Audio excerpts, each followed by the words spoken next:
దేశవ్యాప్తంగా ప్రపంచవ్యాప్తంగా శ్రీవారి భక్తులు హిందువులు చాలా తీవ్రంగా చర్చించుకుంటున్నటువంటి అంశం ఇది. ఈ అంశం ఎందుకు చర్చనీయాంశమైంది అనే అంశాన్ని ఒకసారి పరిశీలించినప్పుడు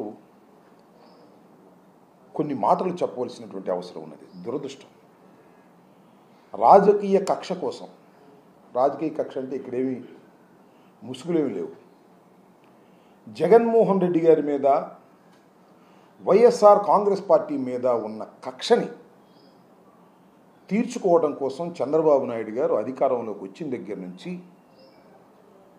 అనేక అసత్య ఆరోపణలు చేసి జగన్మోహన్ రెడ్డి గారి మీద బురద జల్లాలని,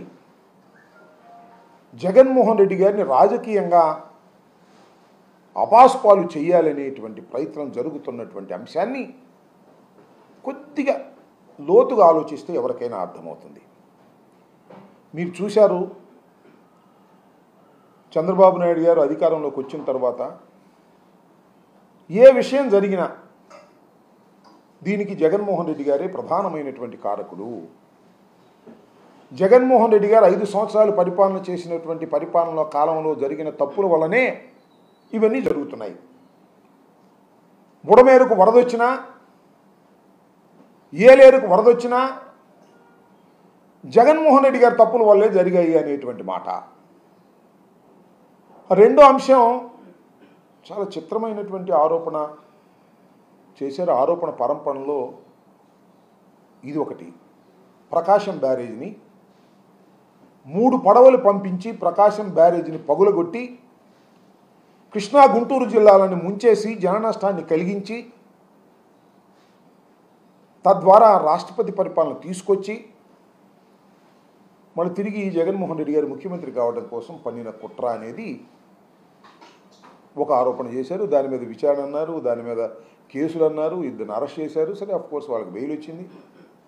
విధ్వంసకారుడు అనేటువంటి ముద్ర వేసేటటువంటి ప్రయత్నం చేస్తున్నారు.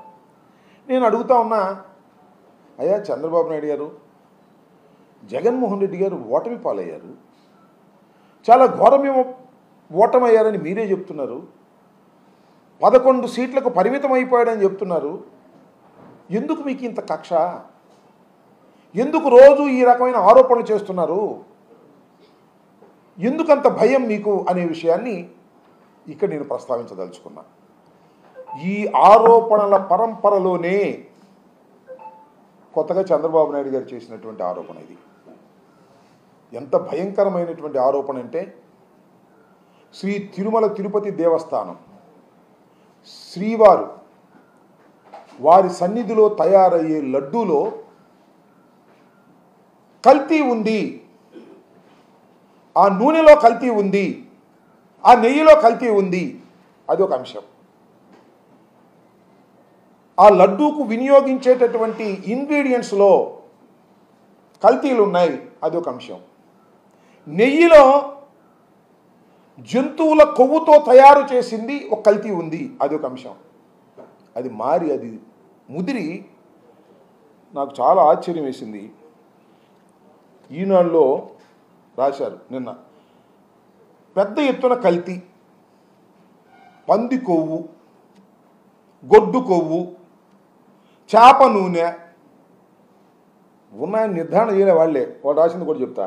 జగన్మోహన్ రెడ్డి గారి హయాములో తిరుమల తిరుపతి దేవస్థానం మహాప్రసాదమైన లడ్డూ తయారీ వినియోగించిన నెయ్యిలో పంది కొవ్వు, గొడ్డు కొవ్వు, చేప నూనె వంటివి కలగలిసి ఉండవచ్చుననే అనుమానాన్ని గుజరాత్కు చెందిన నేషనల్ డైరీ డెవలప్మెంట్ బోర్డ్ కాఫ్ లిమిటెడ్ సంస్థ వ్యక్తం చేసినట్టు తెలుగుదేశం పార్టీ తెలిపింది.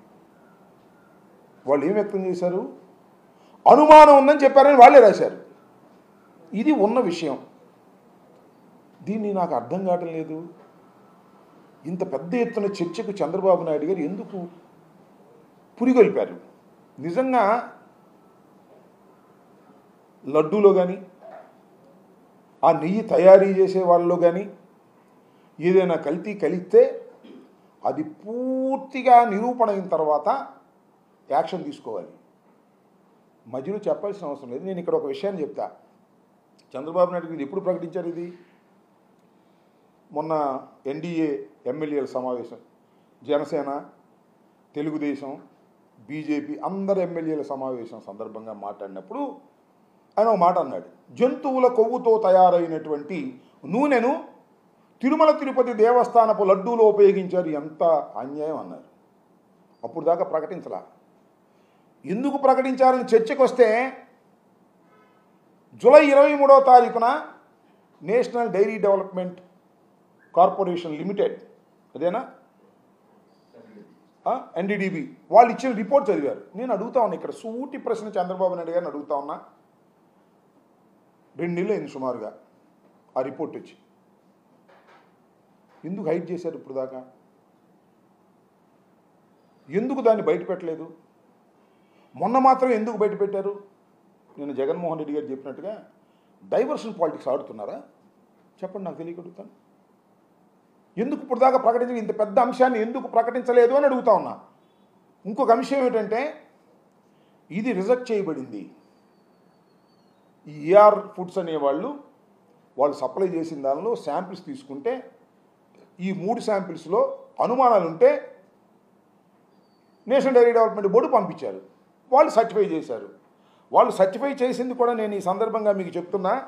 వాళ్ళు సర్టిఫై చేసినటువంటి అంశాలలోనే వాళ్ళే డిస్క్లైమర్ ఇచ్చారు. కింద ఒక పేజీ ఇచ్చారు, దానిలో అదేంటో చూడండి. ఏంటంటే, ఖచ్చితత్వం మీద వారికే చాలా సందేహాలు ఉన్నాయని నేను మనవి చేస్తున్నా. రిపోర్ట్ చూస్తే తాము ఇచ్చిన రిజల్ట్స్ కొన్ని సందర్భాల్లో ఖచ్చితత్వం లోపించే అవకాశం ఉందని అందులోనే ఉంది. పోషకాహార లోపం వల్ల ఆవుల నుంచి వచ్చే పాలలో, తయారు చేసే నెయ్యి వల్ల, అలాగే ఆవాలు, అవిసెలు, పామాయిల్ లాంటి వెజిటబుల్ ఆయిల్స్ వ్యర్థాలను ఆహారంగా ఇచ్చే ఆవుల నుంచి వచ్చే పాల తయారీలోనూ నెయ్యి వల్ల ఇలాంటివి జరుగుతాయని వాళ్ళే ఇచ్చారు. ఒకసారి చూసుకోమంటున్నారు రిపోర్ట్. ఇది నాకు మా పార్టీ నుంచి వచ్చినటువంటి రిపోర్ట్. ఇది ఖచ్చితత్వం మీద వారికే అనుమానం ఉంది, నాట్ ఏ కంక్లూజివ్ ప్రూఫ్. ఇదేంటి, this was rejected by the TDD. నేను అడుగుతా ఉన్నా ఒకే ఒక ప్రశ్న, అయ్యా ఈ టెస్ట్ ఈ 3 ట్యాంకర్లు ఎవరి హయాంలో వచ్చాయి? జగన్మోహన్ రెడ్డి గారి హయాంలో వచ్చినాయి, చంద్రబాబు నాయుడు గారి హయాంలో వచ్చినాయి. ఆయన ప్రమాణ స్వీకారం చేసిన తర్వాత వచ్చినాయి. ఇదే కంపెనీ జూన్లో పంపిస్తే దాన్ని టెస్టులు చేసేలా చేశారు. మళ్ళీ ఇప్పుడు ఈ ప్రాథమికమైనటువంటి పరీక్షల్లో తేడా వచ్చిందని నేషనల్ డైరీ డెవలప్మెంట్ బోర్డు పంపించారు. వాళ్ళు సర్టిఫై చేశారు. That was rejected. నిన్న మా పార్టీ అధ్యక్షులు మాజీ ముఖ్యమంత్రి గారు జగన్మోహన్ రెడ్డి గారు కూడా చెప్పారు, ఇది కొత్త కాదు. ఇప్పుడైతే 3 శాంపిల్స్ తీసుకొని ఆ 3 శాంపిల్స్ ఎస్ వాల్యూకు తగ్గట్టుగా లేకపోతే అవి రిజెక్ట్ చేయబడుతున్నాయి. చంద్రబాబు నాయుడు గారు ముఖ్యమంత్రిగా ఉన్న సమయంలో ఆయన 14 సంవత్సరాలు ఉన్నాడు ఇంతకుముందు, అప్పుడు చాలా సందర్భాలు రిజెక్ట్ చేశారు. జగన్మోహన్ రెడ్డి గారు 5 సంవత్సరాలు ముఖ్యమంత్రిగా ఉన్నప్పుడు 18 సార్లు రిజెక్ట్ చేయడం జరిగింది. కల్తీ ఉందని అనుమానంతోనే, కల్తీ ఉంది అనేటువంటి అనుమానంతో రిజెక్ట్ చేశారు. నేను ఇంకొక విషయాన్ని కూడా ఇక్కడ నేను ప్రస్తావన చేయాలి. ఎప్పుడైతే ఈ నేషనల్ డైరీ డెవలప్మెంట్ కార్పొరేషన్ నుంచి ఎప్పుడైతే రిపోర్ట్ వచ్చిందో ఇమీడియట్గానే ఈఓ గారు మీటింగ్ పెట్టారు, మీరు చూసే ఉంటారు. దానిలో ఆయన చాలా స్పష్టంగా చెప్పాడు, దీనిలో వెజిటబుల్ ఆయిల్స్ కలిసాయి అని అనుమానం ఉంది, వనస్పతి ఆయిల్ కలిసినటువంటి సందేహాలు ఉన్నాయి అని ఆయన ఆ రోజు చెప్పాడు. ఇవాళ ఎప్పుడైతే చంద్రబాబు నాయుడు గారు జంతువుల కొవ్వుతో తయారు చేసినటువంటి ఆయిల్ మిశ్రమం దీనిలో కలిసింది అని ప్రకటించాడో దాన్ని సమర్థించడం కోసం పాపం అధికారులు, శ్యామలరావు గారు కూడా, I know very well Shyamala Rao గారు, ఎందుకంటే కొంతకాలం ఇరిగేషన్ సెక్రటరీ కూడా పనిచేశారు. Is a nice officer. పాపం ఆయన ఏం చేస్తాడు, ఇప్పుడు ముఖ్యమంత్రి చంద్రబాబు నాయుడు గారు చెప్పిన దాన్ని సమర్థించటం కోసం పాపం ఆయన బాధ ఆయన పడుతున్నాడు. ఇప్పుడైతే ఈ మాట చంద్రబాబు నాయుడు గారు రాజకీయంగా జగన్మోహన్ రెడ్డి గారి మీద కక్షతో ఈ మాట వాడి ప్రజల్లోకి తీసుకువెళ్ళాలని ప్రయత్నం చేశారో, ఆ ప్రయత్నాన్ని సపోర్ట్ చేయటం కోసం ఆధారాలు లేకోకుండా ఈనాడు, ఆంధ్రజ్యోతి, పాపం తిరుమల తిరుపతి దేవస్థానంలో ఉన్న శ్యామలరావు గారు, తెలుగుదేశం పార్టీ క్యాడరు ఎంతో ప్రయత్నం చేస్తున్నా. అబద్ధం ఆడినా కాస్త అతికేదట్టు ఉండాలి అనేటువంటి మాట మాట్లాడతారు. నేను అడుగుతా ఉన్నా ఒకే ఒక్క మాట. శర్మ గారు ఉన్నాడు, నాకు చాలా కాలం నుంచి తెలుసు, ప్రజాశక్తి శర్మ గారు బ్రాహ్మలు. ఆయన పిలిచి, ఆయన బ్రాహ్మడు మాంసం తిండా నాకు తెలుసు కదా, పిలిచి పంచభక్ష పరవాణాలు పెట్టాను, తిన్నాడు. తిన్న తర్వాత శర్మ గారు దీనిలో పంది మాంసం ఉందన్నాను. ఏమవ్వాలైనా ఏంది కర్మ నాకు అర్థం కాల.